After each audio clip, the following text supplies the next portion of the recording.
All right, so we are looking at the chart for the Capricorn full moon.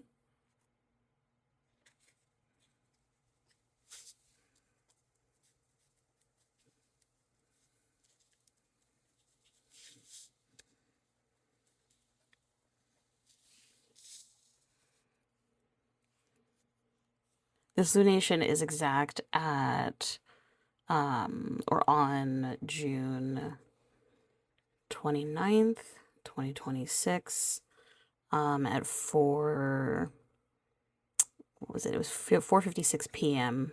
Pacific Standard Time. Yeah. So we're looking obviously at the sun in Cancer opposite the moon in Capricorn. The sun and moon are both in aspect with Neptune over here in Aries. It's a square here and here. There's one other aspect. I think that was actually the main thing that I wanted to pay attention to. There's kind of like a loose, very loose sextile between the sun and Chiron. That's like a more positive aspect, and we have a trine between the moon and Chiron. So a little more beneficent energy coming from Chiron here. I'm sorry if I sound kind of low energy. I am low energy. A lot of the readings that I have been engaging with, the astrologers content, tarot readers, diviners in general, everybody's been talking about how exhausting the energy of this particular lunation is, and I've been feeling it. And I've also been having some like health issues around this time kind of popping up. So I took a few hour nap before I got up to do this.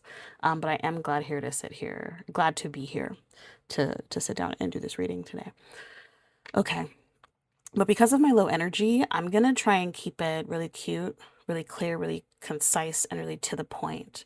There are a few different things that I want to focus on for this lunation. Let me get another editing cue here, laughing because this was about 45 minutes once I was done recording. I was hoping 15-20 maximum, but I had things to say. I had things to share. Anyway, back to it. So I'm thinking, right? So I'm going to do the thing I usually do, my tarot scopes, but the way that I do it is different from the way a lot of other people do it when they're combining tarot and astrology, where I am pulling a card for anything in the chart that I want to hear from, that I want to speak to, that I want to learn more about how it's going to show up in my life. So the readings it's a bit different. It's every single card that I pull is for every single body, but it's going to show up for every single body differently. It's going to depend on, where these things land transit-wise in relationship to your own chart. So I'll be pulling a card, obviously, for this tension here between the sun and the moon, right? So that's number one. From the sun and the moon, right, in Cancer and Capricorn. And so this will be kind of talking about the Cancer and Capricorn parts of your chart. So if you know what houses those are in your chart, regardless of what house system you use, the sun will be transiting, a particular house, so you can pay attention to, those degrees as well if you're using something like Placidus or Regiomontanus to look at your chart. I'm also going to be looking at, we have to talk to Neptune. So I will be pulling a card to chat with Neptune over in Aries. Neptune's also stationing retrograde soon. I think that's really worth mentioning. I want to talk to Chiron because Chiron, while this aspect is sort of wide, I think it's relevant, especially because we talked to Chiron last time I did one of these readings about, final messages from its transit through Aries. And I think, initial insights as it has, just moved into Taurus. I think it's worth talking about that. So we'll pull a card there. And what I want to keep it to 3. And I was making this list earlier, you guys. So I've already like looked at this and I already had a sense of what I wanted to talk about. I have to talk about Jupiter and Mercury here because we have Mercury about to station retrograde like the day after this full moon, and we also have Jupiter um moving into Leo. Is it? Let me see if it's in there now already. Yeah, so Jupiter is moving into Leo like 6 hours after this full moon. So we have to talk to these guys. It's very necessary. And then I actually could not resist um, just having a quick conversation with Black Moon Lilith. I may or may not. If I have the energy by the time we get to this, I might skip this part. I might save that for my personal notes, but I've been working with Lilith more often lately, and I think it's relevant enough factor that we wanna, talk about that a little bit more. Okay. Okay. Those are the things. I'm gonna get my decks out now. Okay, so today I'm using the Fyodor Pavlov tarot, and we're gonna see if I can loop this in or not. But I just got in the mail today, after years, like at least a year or two of like being on the fence about getting this playing card deck.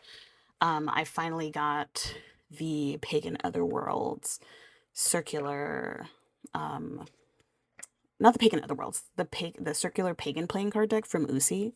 Um, they're so lovely. Just got them today. I want to use them immediately. So I'll be using this as well somehow, and pulling in some playing card stuff. As always, whenever I do one of these readings, I am always asking for my most benevolent and beneficent ancestors to come forward and offer the most poignant guidance that is necessary for the collective of people who will be receiving this reading, receiving these messages, to come forward and let us know what's tea. Let us know what's good.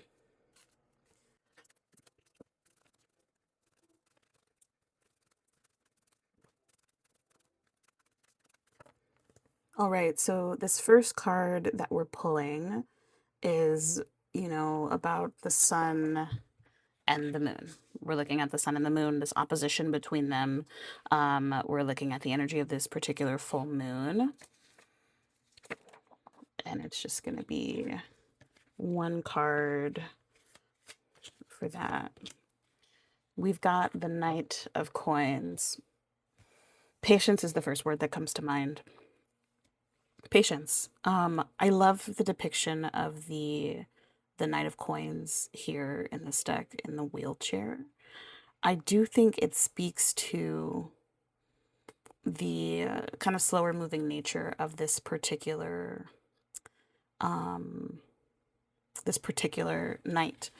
The knights are always kind of on their horses and they're speeding. The only knight that's not speeding, the only knight at a standstill, is the Knight of Coins or the Knight of Pentacles. In this card, we really get acquainted with the work that's necessary to complete something over the long haul. We get acquainted with long-term commitment. Knight of Coins, I think of the Knight of Coins often in like romantic relationships, and the Knight of Coins partner is somebody who's like, they're in it for the long haul. They're ride or die. They're not going anywhere. And they're patient, incredibly patient. Okay, that's number one. And I'll kind of, we'll integrate things together. We'll mix and match things together as I pull more cards. So we're looking at, I want to hear from Neptune. So I have this message about patience emphasizing that in the Capricorn and the Cancer parts of your chart. So like let's say for example, your like fifth whole sign house is Capricorn, where the moon is right now. Um, or even, you know, if your fifth whole sign house is Capricorn, then that would make your 11th Cancer. And so if those are, you know, the two houses that we're thinking about, then we're thinking about patience in relationship to your hopes and dreams, patience in relationship to like pleasure and play, and like a slowness there.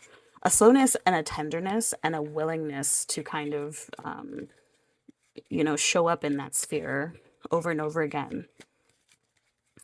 The kind of patience you need to like plant a seed and allow it to grow. Like that's the kind of energy we're bringing into the Cancer and Capricorn parts of our charts. Neptune. Of course, Neptune's the King of Cups. The King of Cups reversed is Neptune energy, like to a T. It's a bit of an uncanny and hilarious pull. The kings are, you know, masters of the element, right? They have the maximum amount of wisdom. When I think about the kings, I do my best to, in, you know, some situations it's relevant, but often, you know, sometimes it's not.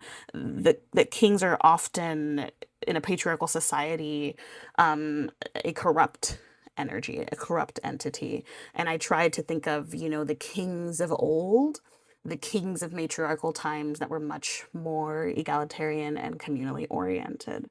And when we see this kind of energy in the reverse, like Neptune is all about illusions and emotions, big waves of emotions kind of, you know, crashing together and overwhelming the senses. That's why so many people connect Neptune and Pisces together, because there's a similar flavor of kind of losing the sense of self to something greater. Sometimes this is good, sometimes this is not so good. And it is a square relationship in the chart, okay? We're looking at a square between Neptune and the sun, a square between Neptune and the moon, right?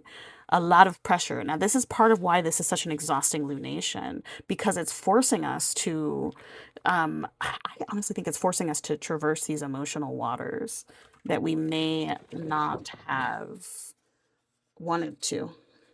Period. Period. We didn't want to go there. There's some things that we actually like need to make amends for in those moments where our emotions have controlled us in ways that are out of alignment with our integrity. That's what's happening when the King of Cups is reversed here. That's the pressure on this lunation. Okay.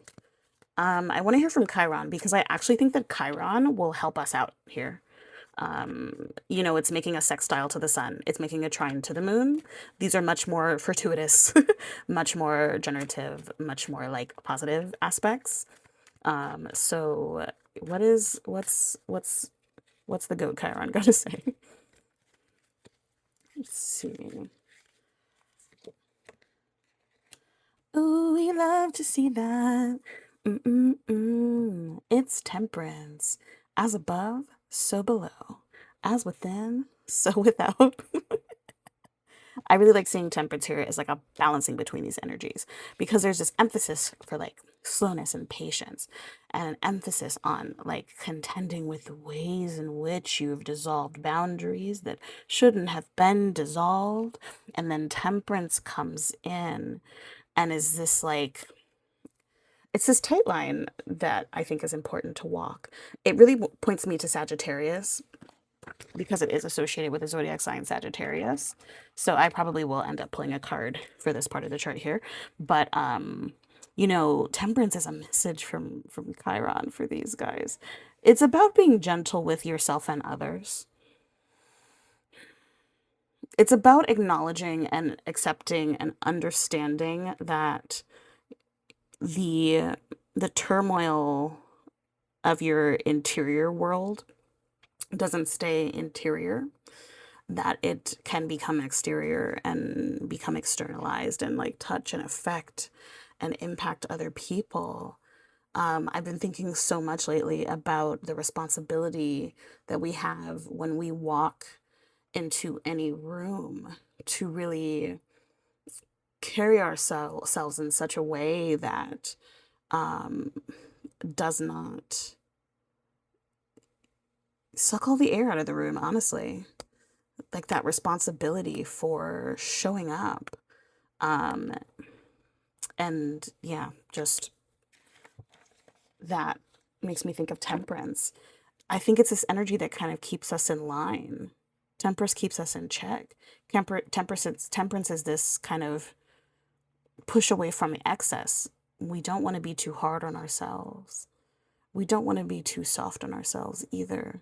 We have to find an equilibrium of accountability and praise. And I think that's, that's really that's so much of what this lunation is about. Let me hold on. So, there's a tarot card, there's a minor arcana tarot card associated with every single decan in tarot in the zodiac, zodiacal wheel. And the decan where the moon is right now is associated with the Two of Pentacles tarot card. I'm gonna find the Rider-Waite-Smith one because it's a better example of what I'm gonna try to explain right now. But there's something about balance in this decan. So the Two of Cups tarot card is associated with the decan where the sun is right now. And then let me find the Two of...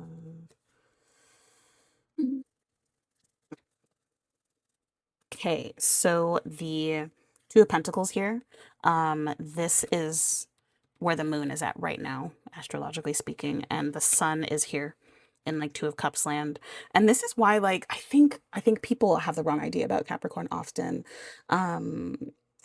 Capricorn is an earth sign. The earth signs and the water signs are about our interiority. They are about our emotional landscape. They are the great mother goddesses. They are chaos often. And so what we're dealing with this lunation is our feelings. It's our emotional landscape. And it's the way that we navigate our day-to-day reality. What are we juggling? So we see this idea of balancing these things in the Two of Pentacles, and it's also present here in Temperance. We're keeping things in balance. We're holding things in balance. Let's keep going. Fourth card. Yeah, I really want to hear from these guys because, we've got Jupiter about to move into Cancer shortly after I finish recording this, honestly. It's happening so soon. And then we've got Mercury stationing retrograde tomorrow. Stationing retrograde on the 30th of June. And so I would be remiss if I left them out. And let's just hear what they have to say.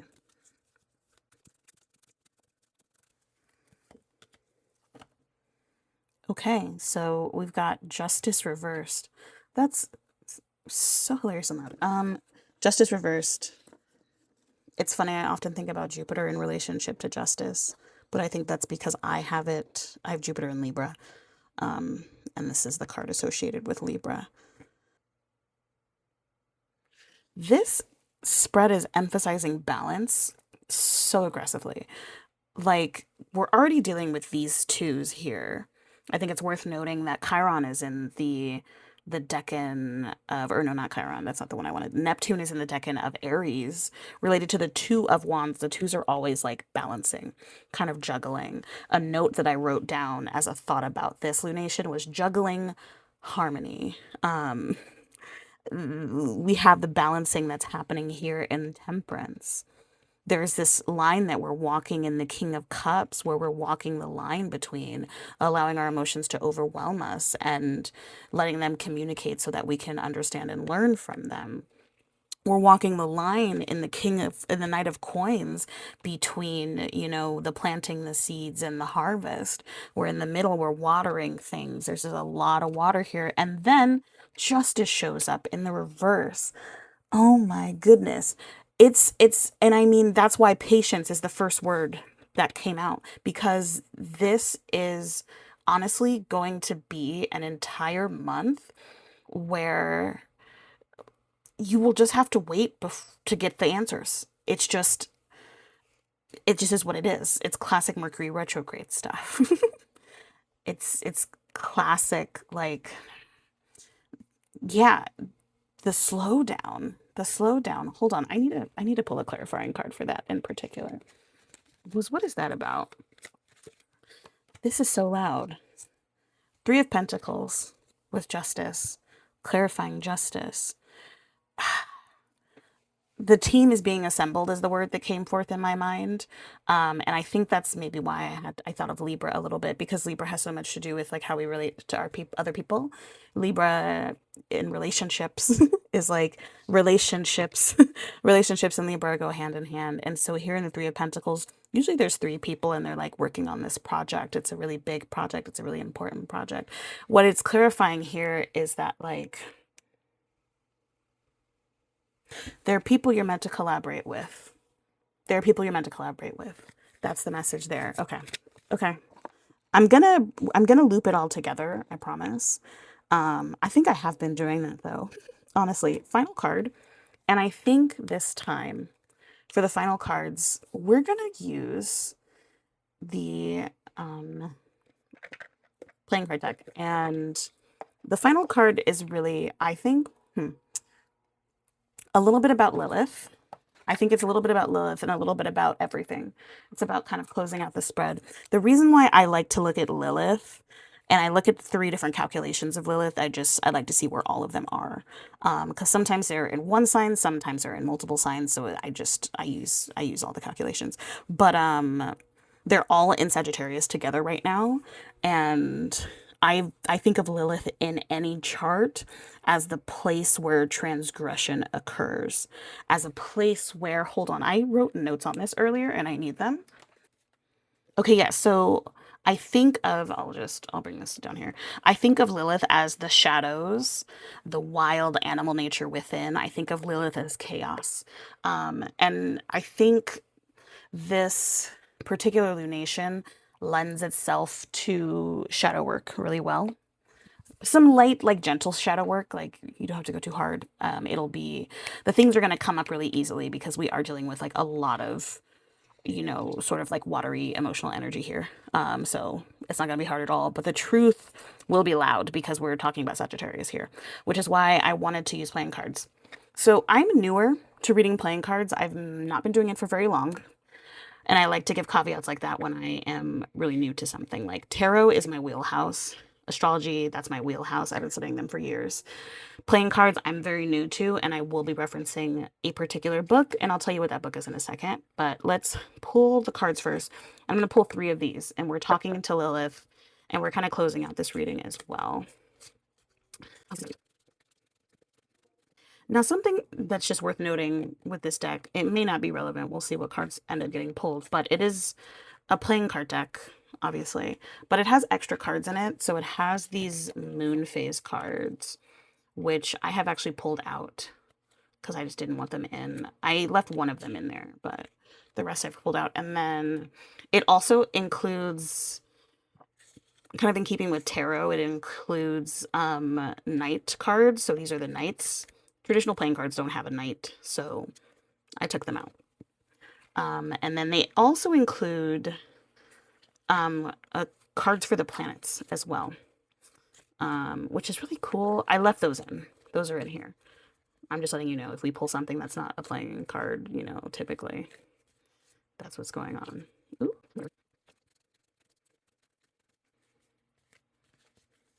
Okay. Final cards, closing the reading. We've got 1, we've got 2, we've got 3. Interesting, interesting, interesting. Let me set this down. So they are all playing cards. So we have 3 of diamonds. Let me move the chart out of my way. We have the Three of Diamonds. And that's like, it's like a lot of cards here. These go together. Okay. Three of Diamonds. Three of Diamonds. Three of Spades and King of Clubs. I will start by, wow. So I'm acknowledging that like we have the Three of Pentacles here as well as the Three of Diamonds and the Three of Spades. The Three of Pentacles um is kind of similar to the Three of Pentacles, though not exactly the same energy. The Three of Spades is a hard one. And we have the King of Clubs. Okay. So the book that I have been using as I kind of learn more playing card meanings is this book that came out very recently by Saray Jarrell Johnson, Playing Card Divination and Ancestral Introduction. Copy yourself a physical copy. I have the physical and the digital, obviously, as you can see here. And so I'm looking these up. I'm looking these up and I'm gonna read them off camera and I'll give you abbreviations just because I don't want to like, get the book if you want it. I'm not gonna give away everything that's in here.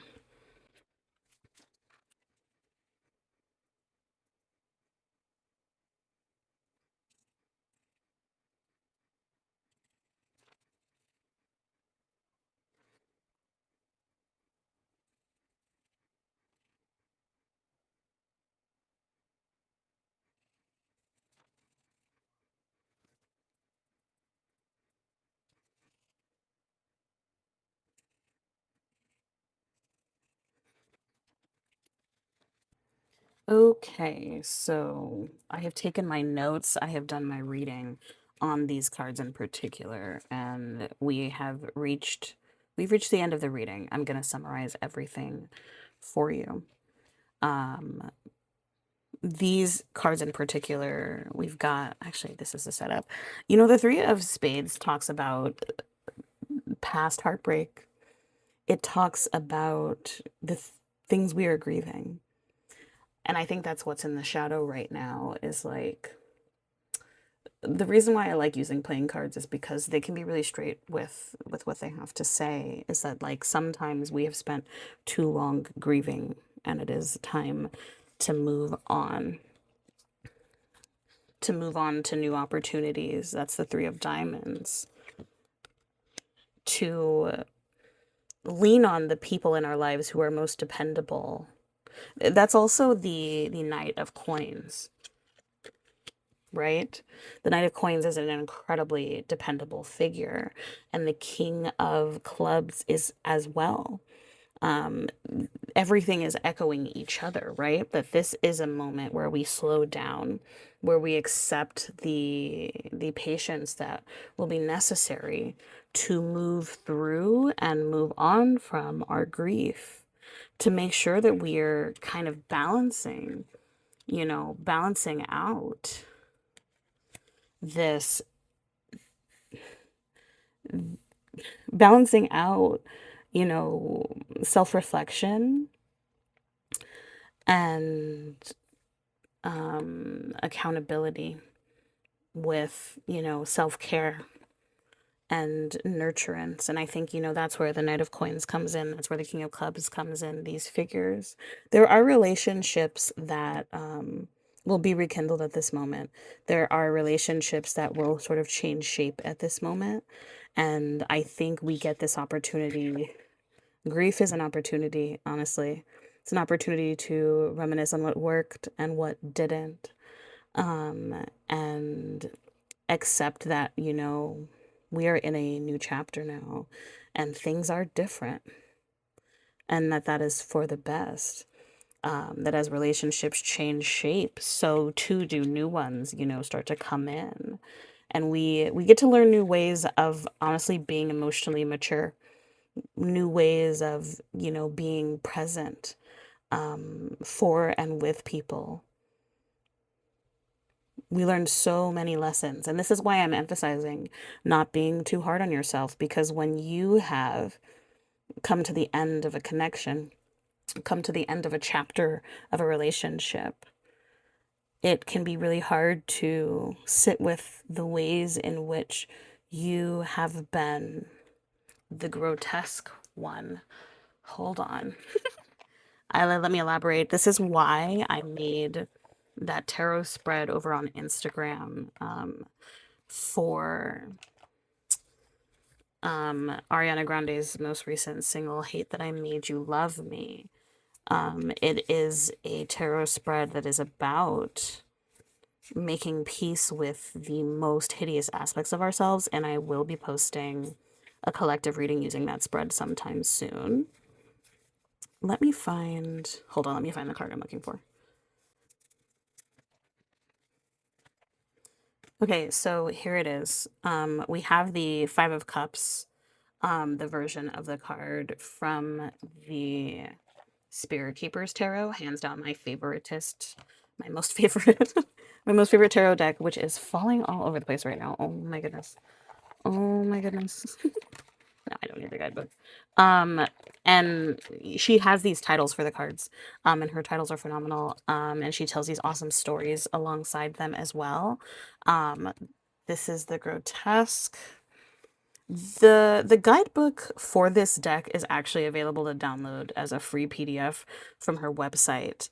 And I have it here on my Kindle, so I don't feel bad about reading it to you. Hold on. You don't need to see the smut that I have in my in my Kindle library. uh,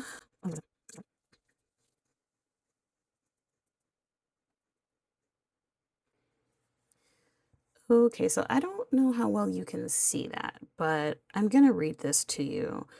Um, I'm just gonna read the whole thing. When the Five of Cups greets you, it probably hasn't been the best of times. The world and the people around you have drained you of everything you've got, and for some reason you've got it in your heart that it's your fault.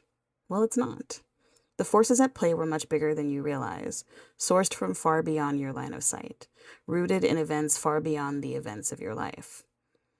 Oh God, where did I leave off? Far beyond the events. Okay. In the end, it would have all still played out like this, so there's no use looping the question, what if, or replaying the past in your mind. The grotesque as an archetype and genre of fiction and art is a distortion of norms that blurs the preconceived line between us and the other. It will be a collective pain and suffering that unites them all. This is the spirit of mourning, loss, failure, disappointment, and feeling like the grotesque one, never truly belonging, fearing what others might think if they saw your true self, wondering whether you can ever be loved for who you really are. And yet, that which scares others, what you believe to be your scars, in time you will learn are the source of your formidable powers. Here the flower that the figure is holding here. Here the dahlia is an omen, but also a talisman for navigating a major life change, one where the change is uncomfortable and unsettling. Though there can be an ominous undertone to the dahlia, we also see a symbolic stand-in for Dahlia, the goddess of fate. The spirit occupying this card is one of distortion in design. The spilled chalices hint at hold on, where are we at? Yeah. The spilled chalices hint at the disfigurement. Here is a spirit of the strange and mysterious, the fantastical and the incongruous. The grotesque is a spirit that can bring discomfort, and yet is gifted as one of the most powerful interpreters of the arcane. The imagery here depicts those who are born different and not yet empowered by that difference. I'll read that again. The imagery here depicts those who are born different and are not yet empowered by that difference. Part of why it was relevant to me to bring this card out too is it's the Five of Cups. So in this card, there's always like 3 cups overturned and 2 upright. And I think of the 3 cups overturned as being reminiscent of the 3 of swords, or in this case, like 3 of spades type energy, where like what has spilled out, what has been lost, and like we're grieving what has been lost in the 3. Anyway, the imagery here depicts those who are born different and not yet empowered by that difference. At this particular point in the life path, that difference feels more like a disability, a disfigurement, a feature that causes one to feel grotesque. The cloaked figure facing the 3 spilled chalices and not seeing the 2 golden ones filled and steady is a metaphor for our perspective of a situation or condition. We are seeing the loss, but not seeing the untapped power and potential of the situation or condition.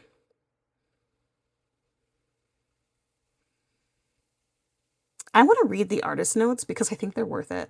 I really love the decisions that Benebell 1 makes in this deck, so I'm going to read this. It's not lost on me that a modern readership would find the key title of this card harsh, but I am personally invested in this name, the grotesque. The popular meaning for the Five of Cups is the emotion of grief and grieving over a personal loss. Weight ascribes to this card a card of loss, but something remains over. 3 have been taken, but 2 are left. It is a card of inheritance. Patrimony, transmissions, but not corresponding to expectations. Crowley calls the spirit of this card the Lord of Disappointment, because the fire-water clash of Mars and Scorpio can only be regarded as misfortune. A historical attribution to the Five of Cups in the Marseille tradition of interpretation is the prognostication of marriage, but one of difficulties, despair, and sadness. Playing with the concept of inheritance, my approach to the Five of Cups is to emphasize an immutable trait of yours that for much of your life brings you grief or disappointment.